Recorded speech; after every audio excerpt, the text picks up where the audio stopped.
الحمد لله رب العالمين حمدا كثيرا طيبا مباركا فيه كما يحب ويرضى. أشهد أن لا إله إلا الله وحده لا شريك له في الخلق والأمر، وأشهد أن سيدنا وسندنا وحبيبنا وشفيعنا وخليلنا ومولانا محمدا عبده ورسوله المبعوث إلى الأسود والأحمر المنعوت بشرح الصدر ورفع الذكر، صلى الله عليه وعلى آله وأصحابه وبارك وسلم تسليما كثيرا كثيرا. أما بعد فأعوذ بالله من الشيطان الرجيم. بسم الله الرحمن الرحيم. يا أيها الذين آمنوا ادخلوا في السلم كافة. وقال الله تبارك وتعالى: يا أيها الذين آمنوا قوا أنفسكم وأهليكم نارا. صدق الله مولانا العظيم. وقال النبي صلى الله عليه وسلم: إنما الأعمال بالنيات. رواه البخاري. وقال عليه الصلاة والسلام: مفتاح الجنة الصلاة. وقال عليه الصلاة والسلام: الصلاة عماد الدين. وصدق رسوله النبي الكريم.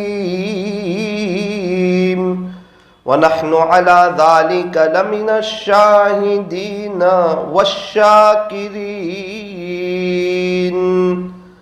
والحمد للہ رب العالمین.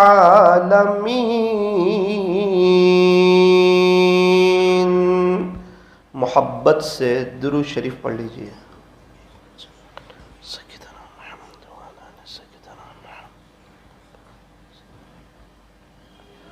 بزرگان محترم اور عزیز نوجوانوں، اللہ تبارک و تعالی کا بڑا شکر ہے، احسان ہے، کرم ہے، فضل ہے کہ اللہ نے ہمیں ایمان جیسی عظیم الشان نعمت سے مالا مال فرمایا. یہ اللہ کا بہت بڑا انعام ہے، بہت بڑا احسان ہے جس کو الفاظ میں بیان نہیں کیا جا سکتا. آج دنیا کا بڑا طبقہ ہے، سمجھدار بھی ہیں، پڑھے لکھے بھی ہیں، ہوشیار بھی ہیں، پیسے والے بھی ہیں، ہنر والے بھی ہیں، سائنٹسٹ لوگ بھی ہیں. کچھ لوگ تو بڑے بڑے ڈاکٹر ہیں، بڑے بڑے انجینئر ہیں، بڑے بڑے وکیل ہیں، بڑے بڑے پروفیسر ہیں، بڑی بڑی ٹیکنالوجی کے ماہر ہیں. سب سمجھ میں آتا ہے سوائے ایمان کے. اور اللہ کا بڑا شکر ہے کہ ہم میں بہت سے سیدھے سادے بھولے بھالے لوگ ہیں، لیکن اللہ تعالیٰ نے ہمیں ایمان دیا ہے. یہ میرے رب کا بہت بڑا انعام ہے، بہت بڑا احسان ہے۔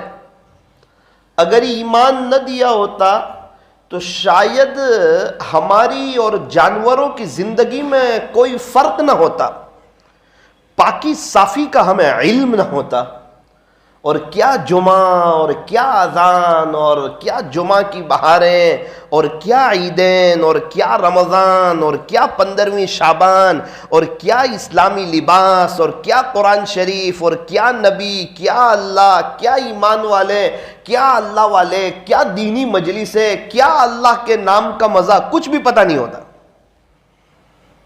دنیا بھی بے چینی میں گزرتی، پریشانی میں گزرتی، حالات میں گزرتی، تکلیفوں میں گزرتی۔ ایمان بہت بڑی نعمت ہے۔ بڑی سے بڑی مشکل آ جائے، بڑی سے بڑی پریشانی آ جائے، بڑی سے بڑی تکلیف آ جائے، بڑے سے بڑے حالات آ جائیں، کچھ ہی وقت میں ایمان والا مطمئن ہو جاتا ہے۔ اور جس کے پاس ایمان نہ ہو نا، وہ مطمئن نہیں ہوتا، وہ پریشان ہو جاتا ہے۔ ہم نے دیکھا ہے ایمان والا کیا کہتا ہے؟ بھائی یہ میرے مقدر میں لکھا تھا۔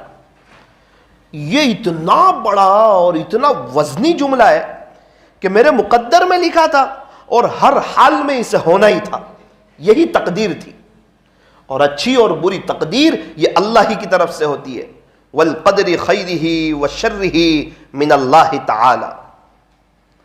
اور غیر کیا کہتا ہے؟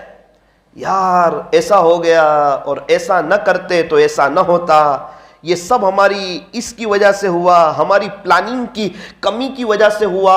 وہ 2 3 4 سال تک بھی اس کا زخم نہیں بھولتا۔ ہمارے نوساری میں مارکیٹ میں آگ لگ گئی، لوگوں کا کروڑوں کا نقصان ہو گیا، بہت سے مسلمانوں کی زیادہ دکانیں ہیں، لوگ وہاں پر حالات میں آ گئے، تکلیفوں میں آ گئے۔ ابھی آگ تو جل رہی ہے، کچھ دیر ہوا، تھوڑی سی تکلیف ہوئی، پھر کیا کہنے لگے؟ مقدر میں یہی لکھا تھا۔ بس یہ جملہ کہہ کر کے ریلیکس ہو گئے کہ جتنا نقصان مقدر میں لکھا ہے ہر حال میں ہونا ہے۔ اور یہی جس کے پاس ایمان نہیں تھا وہ کیا کہہ رہے تھے؟ یار ہمیں پتا ہوتا، ہم اپنا سامان پہلے سے رات میں نکال لیتے، کچھ پیسے نکال لیتے، یہ کیا ہو گیا، اب ہمارا کیا ہوگا، اب ہمارے کھانے کا کیا ہوگا، اب ہمارے گھر کا نظام کیا چلے گا، کیسے چلے گا، یہ پریشانی، ڈپریشن، اور آج تک اس کا افسوس۔ اور جن کے پاس ایمان ہے وہ تو سب بھول گئے، وہ کہنے لگے مقدر میں لکھا تھا، جو لکھا تھا وہ ہوا۔ ہمارے قریبی رشتہ دار، ان کی بھی دکان اس میں تھی، ساری چیزیں ختم ہو گئی، الحمدللہ اللہ کا قرآن رکھا تھا، اس کو ایک آنچ نہ آئی، ایک دم صحیح سالم۔ لوگ جمع ہو گئے، آس پاس کے لوگ جمع ہو گئے، سب کو بتایا دیکھو ساری چیزیں جل گئی ہے، لیکن یہ اللہ تعالیٰ کبھی کبھار اپنی قدرت کو ظاہر کر دیتے ہیں اور اللہ کی نشانیوں کو بلند کر دیتے ہیں، اور کس میں کامیابی ہے اللہ تعالیٰ وہ ہمیں سمجھا دیتے ہیں۔ الحمدللہ قرآن شریف جو تھا وہ صحیح سالم۔ اللہ کریں کہ اسی اللہ کے قرآن سے ہمیں محبت ہو جائے، پیار ہو جائے، ہم بھی عاشق قرآن ہو جائیں، قرآن شریف کے پڑھنے والے ہو جائیں، قرآن شریف کے دیوانے ہو جائیں، قرآن شریف سے محبت کرنے والے ہو جائیں، اپنا کوئی وقت طے کریں اللہ کے قرآن کے لیے۔ ہم نے دیکھا ہے وقت طے ہوتا ہے، قرآن شریف کی تلاوت آسان ہو جاتی ہے، وقت طے نہ ہو شیطان ٹال مٹول کروا دیتا ہے، آگے پیچھے کروا دیتا ہے۔ ہمارے یہاں ایک ڈاکٹر صاحب تھے، روزانہ 2 پارے پڑھتے۔ میں نے پوچھا وجہ؟ بولے میں نے وقت طے کر لیا کہ دوپہر میں 4 سے 5 مجھے 2 پارے اللہ کا قرآن پڑھنا ہے۔ 5 سال ہوئے، ناگا نہیں ہوا، وقت آتا ہے مجھے یاد آ جاتا ہے کہ اس وقت مجھے اللہ کا قرآن پڑھنا ہے۔ ہمارا ناشتہ آگے پیچھے نہیں ہوتا، دوپہر کا کھانا آگے پیچھے نہیں ہوتا، رات کا کھانا آگے پیچھے نہیں ہوتا، دکان کا شیڈیول آگے پیچھے نہیں ہوتا، چائے کا وقت آگے پیچھے نہیں ہوتا، سونے کا وقت آگے پیچھے نہیں ہوتا، اٹھنے کا وقت آگے پیچھے نہیں ہوتا۔ کیوں؟ ہر چیز کا شیڈیول بنا ہوا ہے، نمازوں کا بھی شیڈیول ہے، ماشاءاللہ وقت پر ہو جاتی ہے۔ تو اس سے پتہ چلا دینی یا دنیاوی جس چیز کا شیڈیول بنا ہوا ہو، نظام الاوقات ہو، وہ چیز وقت پر پر آسان ہو جاتی ہے. اللہ کرے میرے اور آپ کا قرآن کا بھی کوئی نظام الاوقات ہو جائے. آپ یقین مانے روزانہ تلاوت ہوگی, آخرت کی تیاری ہوگی, نیکیوں کا انبار لگے گا. قرآن شریف کل قیامت کے دن یہ میرے اور آپ کے حق میں سفارشی بن جائے گا. جب عذاب کی چیزیں قریب آئے گی, یہ عذاب کی چیزوں کو قریب آنے نہیں دے گا. یہ اللہ کے پاس جا کر کے لڑے گا, جھگڑا کرے گا کہ اللہ یہ شخص جو تھا نا, یہ دنیا میں مجھے پڑھتا تھا, میرا حق ادا کرتا تھا, میرے لیے وقت نکالتا تھا, اس کے پاس ساری مشغولی کے باوجود میرے لیے وقت تھا. اللہ جی آج اس کو نجات دے دیجئے. پھر کیا ہوگا؟ وہ قرآن کی برکت سے اللہ تعالیٰ اس کو عذاب سے نجات عطا فرمائیں گے. تو قرآن وہ چیز ہے, یہ ہماری دنیا بنائے گا, قبر بنائے گا, حشر بنائے گا, پل صراط بنائے گا, پل صراط پر سے آسانی سے گزروائے گا. اور یہ قرآن کریم ہمارا ایسا سچا دوست ہے, یہ جب تک ہمیں جنت میں نہ پہنچا دے وہاں تک یہ رکے گا نہیں. قرآن سے دوستی کرو, قرآن سے کمپنی بناؤ, قرآن سے یاری لگاؤ. ہر حرف پہ 10 نیکی. کس کو کہتے ہیں؟ یہ کوئی روپیے پیسے کی بات نہیں چل رہی, یہ کوئی منڈی تجارت کی بات نہیں چل رہی, یہ کوئی پاؤنڈ ڈالر کی بات نہیں چل رہی, یہ کوئی درہم یورو اور دنانیر کی بات نہیں چل رہی. یہ نیکیوں کی, آخرت کی کرنسی کی, خدا کے دربار میں کام آنے والی چیز کی بات چل رہی ہے. وہ کیا ہے؟ فرمایا کہ وہ قرآن شریف کی تلاوت ہے. ایک حرف پہ 10 نیکی, کم سے کم بتا رہا ہوں, الحمد 50 نیکی فوراً لکھ دیا جاتا ہے. اللہ کے خزانے کھلے ہوئے ہیں, اس کے خزانوں کے کوئی دروازے ہی نہیں ہیں, اور سارے اللہ کے خزانے ہمیں دینے کے لیے ہیں, خدا کے خزانے میں لینے کے لیے کچھ نہیں ہے. اور اللہ تعالیٰ ہر وقت, ہر گھڑی, ہر آن, ہر لمحہ اپنے بندے کو دینے کے لیے, نوازنے کے لیے تیار ہے. اور جو اللہ کے قریبی لوگ ہیں, سمجھدار لوگ ہیں, ہوشیار لوگ ہیں, عقل مند لوگ ہیں, چالاک لوگ ہیں, دنیا کی محبت ان کے دلوں سے نکلی ہوئی ہے, دنیا کی کوئی اہمیت ان کی نظر میں نہیں. دنیا ان کو بڑی بری اور بدصورت لگتی ہے, ہمیں تو جوان خوبصورت لگتی ہے, خدا کے عاشقوں کو یہ بڑی بری لگتی ہے, بدصورت لگتی ہے. کبھی بھی اس سے دل نہیں لگاتے, بلکہ آخرت کو دل و دماغ پر سوار کرتے ہیں, آخرت کی تیاری کرتے ہیں. ہاں, آخرت کے ارادے پر اللہ دنیا دیتا ہے, لیکن دنیا کے ارادے پر خدا آخرت نہیں دیتا ہے.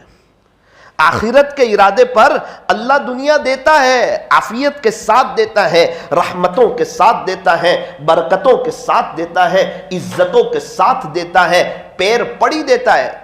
لیکن دنیا کے ارادے پر اللہ آخرت نہیں دیتا. اس لیے فرمایا کہ دنیا میں رہنا ہے, محنت کرنا ہے, کوشش کرنی ہے, تجارت کرنی ہے, منع نہیں ہے. کاروبار کرنا کوئی تقوی کے خلاف نہیں ہے, کرنا ہے کاروبار, تو حلال روزی تو کمانی ہے, لیکن کاروبار پہ اپنی نظر کی حفاظت کرنی ہے, کاروبار میں اپنے زبان کی حفاظت کرنی ہے, کاروبار میں جھوٹ نہیں بولنا, دھوکہ نہیں دینا, تانا نہیں دینا, کسی کو بیجا, کسی کو لوٹنا نہیں ہے, کسی کو پریشان نہیں کرنا ہے, عیب بتائے بغیر سامان نہیں بیچنا ہے, کاروبار کی وجہ سے نماز کو آگے پیچھے نہیں کرنا ہے, کاروبار کی وجہ سے اگر حج فرض ہے حج کو آگے پیچھے نہیں کرنا, کاروبار کی وجہ سے زکوٰۃ کو آگے پیچھے نہیں کرنا, کاروبار کی وجہ سے چندے والوں کی بے ادبی نہیں کرنی. نہ دینا اور چیز ہے, لیکن جھڑک دینا, برا بھلا کہہ دینا, یہاں کیوں آ گئے یہ کہہ دینا, یہ اچھی بات بھی نہیں ہے. ہم لوگ اپنے بچوں کے لیے محنت کرتے ہیں, کچھ لوگ ہیں جو مسلمانوں کے بچوں کے لیے محنت کرتے ہیں, کوششیں کرتے ہیں, قربانیاں دیتے ہیں. اللہ تبارک و تعالی ہمیں صحیح سمجھ عطا فرمائے.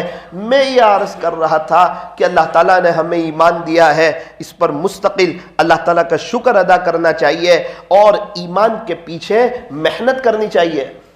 ہمارے یہاں ماشاءاللہ ایک عمومی محنت چل رہی ہے, دعوت و تبلیغ کی مبارک محنت ہمارے یہاں چل رہی ہے. مسجد وار جماعت بھی بیٹھتی ہے, گشت بھی ہوتا ہے, ملاقاتیں بھی ہوتی ہے, اللہ کے راستے میں لوگ جاتے بھی ہیں. 3 دن کے لیے لوگ جاتے ہیں, 3 دن اللہ کے گھر میں سوتے ہیں. کوئی معمولی چیز ہے اللہ کے گھر میں سونا؟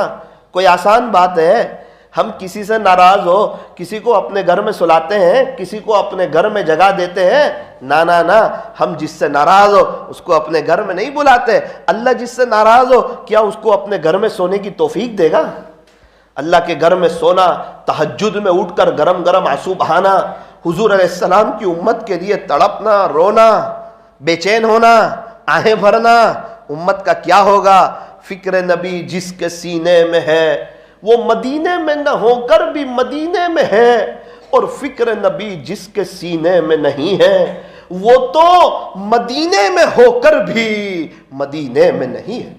نبی والی فکر, نبی والی تڑپ, نبی والی قرآن اور دین کے کسی بھی حق کام کرنے والوں کی بات نہیں کر رہا ہوں, دین کے کسی بھی حق کام کی اگر حقارت دل میں آ جائے تو اس کے ایمان کے لالے پڑ سکتے. کام کرنے والوں کو بھی حقیر نہیں سمجھنا ہے, وہ فرشتے نہیں ہیں, وہ انسان ہیں, ان سے غلطیاں ہوگی. یہ کام کوئی فیکٹری نہیں ہے کہ یہاں سے ڈالو شرابی تو یہاں سے نکلے گا جنید بغدادی. وہ آہستہ آہستہ لوگ سنتے جائیں گے, سیکھتے جائیں گے, آگے بڑھتے جائیں گے, اللہ کی طرف آتے جائیں گے, ایک جذبہ پیدا ہوتا ہے. ہم نے دیکھا کچھ جگہوں پر اللہ تعالیٰ جانے کا اتفاق عطا فرماتے ہیں, تو میں دیکھتا ہوں, لوگوں سے ملتا ہوں, بات چیت کرتا ہوں, عجیب اتفاق دیکھا. یہ کچھ وقت میں 5 سال کے اندر جہاں جہاں سفر میں جانا ہوتا ہے, اکثر جگہ پر میں نے دیکھا جو دعوت و تبلیغ کے ذمہ دار لوگ ہیں, پرانے ساتھی ہیں, ان کے بچے مجھے حافظ عالم ملے. جہاں جہاں گیا, ابھی قریب میں 1 مہینے کے قریب جام نگر گیا, ایک شخص کو میں نے دیکھا, وہاں کے ذمہ دار ساتھی, پرانے ساتھی, پیر میں تکلیف, پیر سے معذور, بیٹھے ہوئے, چہرے پہ نورانیت تھی. چچا کیا کرتے ہو؟ الحمدللہ. انہوں نے رات میں داستان سنائی, بیٹا بہت محنت کی, اللہ کے دین کی کوشش کی, ہمارے یہاں شرک و بدعت کا زور تھا اور ہم نبی والی فکر کو لے کے نکلتے تھے, راتوں کو اٹھ کے پیارے نبی کی امت کے لیے تڑپتے تھے, اپنا جان, اپنا مال, اپنا وقت اور اپنی صلاحیت کو لے کے نکلتے تھے. میں کسی بھی مشورے کو آگے پیچھے نہیں کرتا تھا, بیٹا محنت کرتا تھا. میرا ایکسیڈنٹ ہو گیا, تکلیف ہو گئی, ابھی کیا کرتے ہو؟ کہ ابھی روزانہ 10,000 مرتبہ درود شریف پڑھ لیتا ہوں صلی اللہ علیہ وسلم. اوہ, جب دین اندر اترتا ہے نا, حق بات سمجھ میں آتی ہے نا, یہ چیز انسان کو خالی نہیں بیٹھنے دیتی, یہ چیز آخرت کی تیاری کرواتی ہے. چچا بچے کیا کرتے ہیں؟ بیٹا آؤ ملاقات کرو. پہلے بیٹے نے ملاقات کی, یہ مفتی صاحب ہے, بولے بڑے. دوسرے بیٹے کو کہا آپ بھی آ کے ملاقات کرو, یہ بھی مفتی صاحب ہے, ان سے چھوٹے ہیں. تیسرے بیٹے نے آ کے ملاقات کی, کہا آپ بھی ملاقات کرو. آہستہ سے کہا مولانا یہ بھی مفتی صاحب, تیسرے بیٹے, یہی میرا سرمایہ ہے, یہ میری کمائی ہے. اللہ اکبر کر. جب انسان اللہ کے راستے میں جاتا ہے اور حلقوں میں بیٹھتا ہے اور قرآن شریف کو سنتا ہے اور دیکھتا ہے نا, مجھے تو پڑھتے نہیں آتا, میری زبان نہیں ولتی ہے, اس کا دل اندر سے روتا ہے, اسی گھڑی اس کی نیتیں ہوتی ہے, میں تو نہ پڑھ سکا, اپنے بچوں کو ضرور پڑھاؤں گا. 5 دن پہلے بہار سے آنا ہوا, ایک مدرسے میں جانا ہوا. مجھے کہا مولانا یہ وہ شخص ہے, ان کی 3 بیٹیاں ہمارے یہاں عالمہ بن رہی ہیں, بڑی محنت کرتی ہے, ہمارے یہاں وہ دینی ماحول نہیں, وہ کلچر نہیں. میں نے کہا ماشاءاللہ آپ کو مبارک ہو, مبارک ہو, آپ کی بچیاں علم دین حاصل کر رہی ہے, امید ہے ان کی نسلوں میں خدا اولیاء پیدا کرے گا.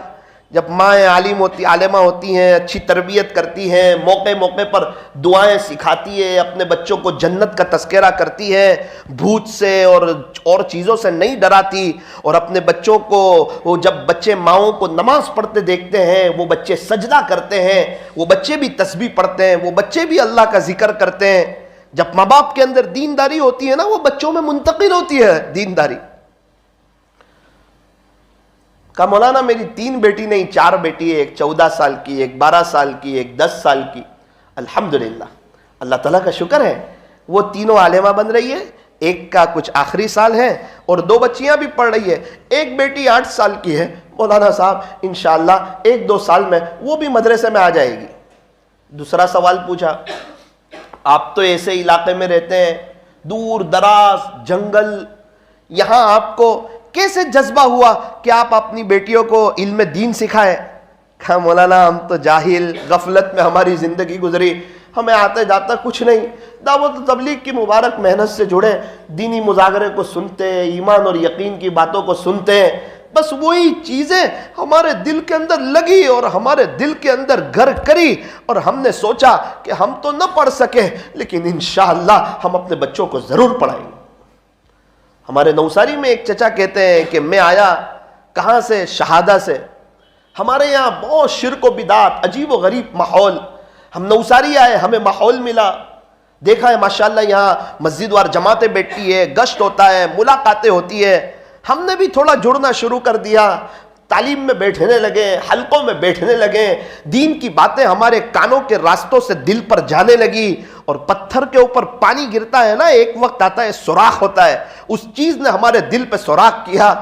مولانا مجھے قرآن پڑھنا نہیں آتا تھا، میں نے فٹ سے اپنے بچے کو اٹھایا، ایک مدرسے میں رکھا کہ بیٹا میں تو نہ پڑھ سکا لیکن تو اللہ کا قرآن سیکھ۔ الحمدللہ میرا بیٹا حافظ ہو گیا۔ میں نے کہا بیٹا اب پوری زندگی تو حافظ کلاس پڑھاتا رہے، لوگوں کو قرآن سکھاتا رہے، تیرا باپ تو قرآن نہ سیکھ سکا لیکن تو اگر لوگوں کو قرآن سکھاتا رہے گا تو میرا دل ٹھنڈا ہوگا۔ ہم نے مدرسہ اصحاب صفہ شروع کیا، اس کے بعد وہ اس مدرسے میں آ گئے، بڑی محنت کرنے لگے، کوشش کرنے لگے، جب ہماری جماعت جاتی وہ بھی ہمارے ساتھ اللہ کے راستے میں آتے ہیں، اور لگاتار محنت میں، کوشش میں، گشتوں میں وہ لگے رہے۔ کیا پتا تھا کس کا درد، کس کی فکر، کس کی کڑن۔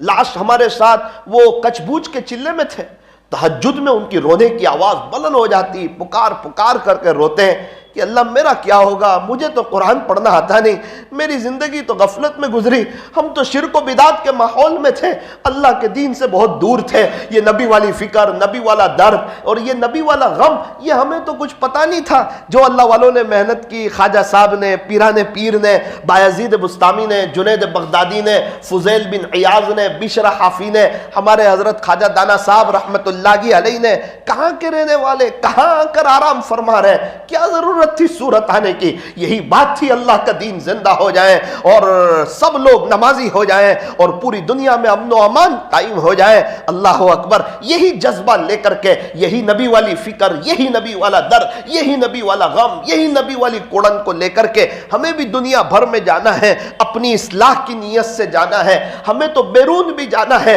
اندرون بنانے کے لیے، اور بڑی محبت کے ساتھ اور بڑی عظمت کے ساتھ اس مبارک محنت کو کرنا ہے۔ انشاءاللہ خدا ہماری نسلوں میں بھی ہیرے پیدا کرے گا، لال پیدا کرے گا۔ اللہ اکبر کبیرہ۔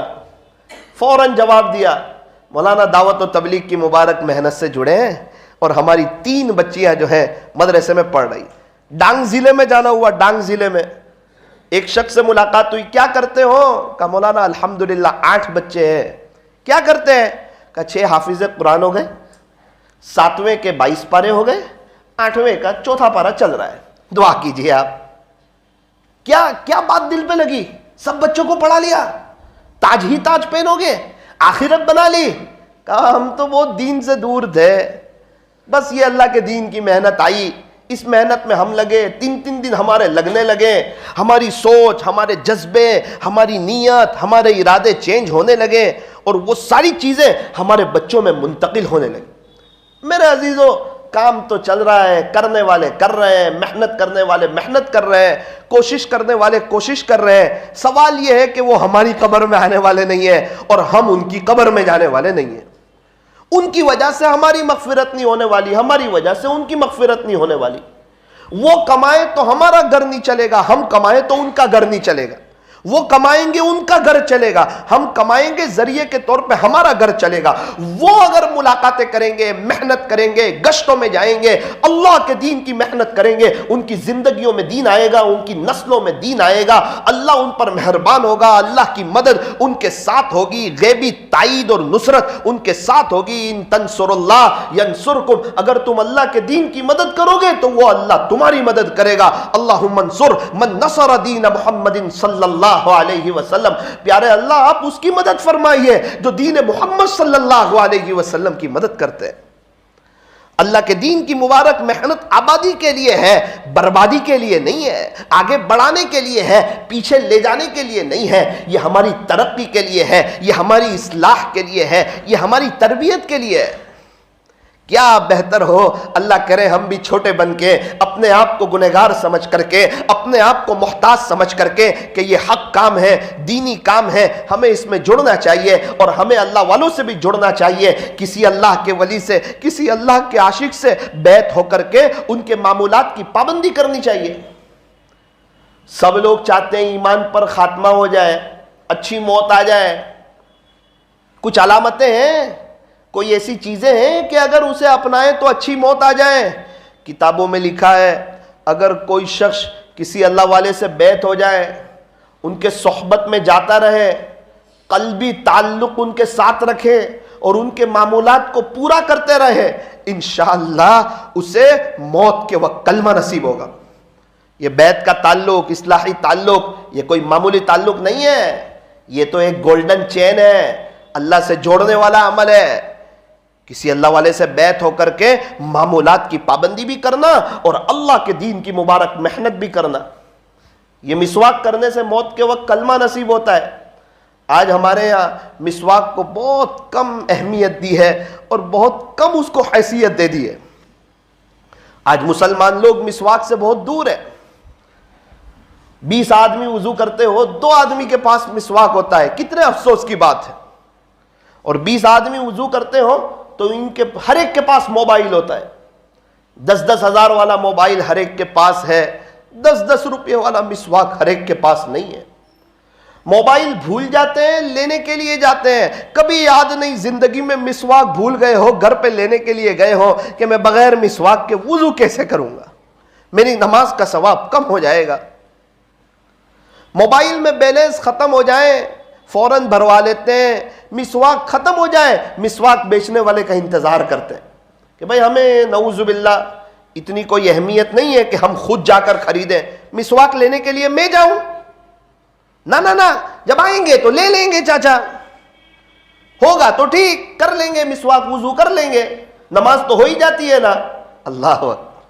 پیارے نبی صلی اللہ علیہ وسلم مسواک کا بہت اہتمام فرماتے تھے۔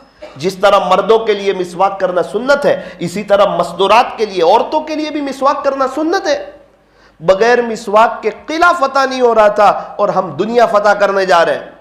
ایک بہت عجیب و غریب بات آپ کو سناؤں مسواک کی فضیلت کی، ذرا دھیان سے سننا، اللہ کرے یہ بات سمجھ آئے اور ہماری فیملی، ہمارے چھوٹے چھوٹے معصوم بچے برش کے ساتھ ساتھ مسواک کی ایسی پابندی کریں کہ ہم ہفتے میں ایک دن اپنے لیے، اپنی فیملی کے لیے، بچوں کے لیے ہم خود مسواک لے کر کے جائیں۔ مسواک کے فوائد میں لکھا ہے، عجیب و غریب بات لکھی ہے، جو شخص مسواک کا پابند ہوگا، مسواک پابندی سے کرتا ہوگا، جب ملک الموت اس کے پاس آئیں گے نا روح قبض کرنے کے لیے، تو سب سے پہلے شیطان لوگ انتقال کے وقت بہت بھڑکاتے ہیں، دنیا کو زیب و زینت کے ساتھ سامنے والے کے سامنے ظاہر کر دیتے کہ تو دنیا میں ایسا لگ جا کہ تو کلمہ بھول جا، کچھ کلمے کے خلاف بول دے، دنیا اس کے سامنے کر دیتے۔ تو ملک الموت جب روح قبض کرنے کے لیے آئیں گے تو لکھا ہے کہ 2 کام کریں گے۔ جو مسواک کا اہتمام کرتا ہوگا سب سے پہلے مار کر کے شیطان کو اس کے پاس سے بھگا دیں گے، جو شیطان تھا نا اس کے قریب اس کو بھگا دیں گے، اور دوسرا اس کو کہیں گے تیرا آخری وقت ہے کلمہ پڑھ لے، اور وہ انشاءاللہ کلمہ پڑھ لے گا۔ اس سے بڑی کیا بات ہے کہ ملک الموت کلمہ یاد دلا رہے ہیں کہ ہم تجھے لینے کے لیے آئے، تو کلمہ پڑھ دے۔ یہ کیسے ملے گا؟ کہا مسواک میں ملے گا۔ اب جس کے دل میں مسواک کے لیے جگہ نہ ہو، اہمیت نہ ہو، موبائل سے کم حیثیت مسواک کو دیتا ہو، کہتا ہے مسواک گر جاتا ہے، موبائل نہیں گرتا تیرا، 10,000 والا اس لیے، مسواک 10 روپے کا اس کے لیے گر جاتا ہے، کوئی بات نہیں، اب چھوٹا سا مسواک رکھ لو، کم سے کم مسواک کی سنت تو زندہ ہو جائے، مسواک کا اہتمام تو ہو جائے۔ اللہ تبارک و تعالی ہمیں صحیح سمجھ عطا فرمائے۔ تو کچھ اعمال ایسے ہیں جس کی وجہ سے موت کے وقت کلمہ نصیب ہوتا ہے، اس میں سے ایک مسواک کا اہتمام کرنا، نظر کی حفاظت کرنا، زنا وغیرہ سے بچنا، اذان کے بعد دعا پڑھنا اور اللہ تعالیٰ سے دعا کرنا اور ایمان کی نعمت پر اللہ سے شکر ادا کرنا، یہ وہ ساری نعمتیں ہیں جس کی وجہ سے موت کے وقت کلمہ نصیب ہوتا ہے۔ اس لیے آج کی مجلس میں اس بات کی نیت کی جائے کہ انشاءاللہ ہم لوگ مسواک کا اہتمام کریں گے انشاءاللہ، اور کوشش کریں گے کہ ہر نماز ہماری مسواک کے ساتھ ہو انشاءاللہ۔ اور صرف ہم نہیں، ہماری فیملی، ہمارے بچے، ہمارے معصوم بچے برش کر کے اسکول جائیں اور مسواک نہ کریں۔ اللہ اکبر کبیرہ، صبح اٹھ کے نیند میں سے بیدار ہو کر مسواک کرنا مستقل سنت ہے، اور وضو کے وقت مسواک کرنا مستقل سنت ہے۔ تو کیا بہتر ہو ہمارے بچے نیند سے بیدار ہو کر برش کرتے ہیں، میں منع نہیں کرتا، ساتھ میں مسواک بھی کر لیں، بچپن سے کیا ہوگا 55 تک کریں گے، ورنہ یاد رکھنا میری بات، شاید اگر بچپن سے عادت نہیں ڈالی ہوگی، حافظ عالم بھی بن جائیں گے تو بھی اکثر مسواک چھوٹ جایا کرے گا۔ جو چیز کی عادت بچپن سے ہوتی ہے نا وہ 55 تک چلتی ہے، چائے کی عادت بچپن سے ہوتی ہے 55 تک چلتی ہے، برش کی عادت بچپن سے ہوتی ہے 55 تک چلتی ہے، مسواک کی اور نمازوں کی عادت اگر بچپن سے ہوگی انشاءاللہ 55 تک چلے گی۔ اسی لیے کہتے بچے چھوٹے ہو تو اسلامی لباس پہناؤ تاکہ ہمیشہ اسلامی لباس پہنے، ان کے سر پہ ٹوپی پہناؤ تاکہ ہمیشہ ٹوپی کی محبت اس کے دل میں رہے، اور اس کے انگریزی بال نہ کٹواؤ تاکہ بڑا ہو کہ کبھی بھی انگریز کے طریقوں پر نہ چلے، ورنہ اگر اللہ کا نافرمان ہوگا تو وہ ہمارا بھی نافرمان ہوگا۔ جو اللہ کا نافرمان ہو وہ کسی کا فرما بردار نہیں ہوتا۔ میرے عزیزو، ٹوپی والا والو، یہ وقت ہے سوچنے کا، وقت ہے آخرت کی تیاری کا، وقت ہے توبہ کرنے کا، وقت ہے یو ٹرن لینے کا، وقت ہے سمجھدار بن جانے کا، وقت ہے اور اللہ کے دین کے خاطر مر مٹنے کا، اور اللہ کے دین کو اوڑھنا بچھونا بنانے کا، اور اپنی ہمیشہ ہمیشہ کی آخرت کو بنانے کے لیے یہ دنیا کی زندگی ہے۔ اللہ تعالی ہمارے بیٹھنے جمع ہونے کو اور اس بارے میں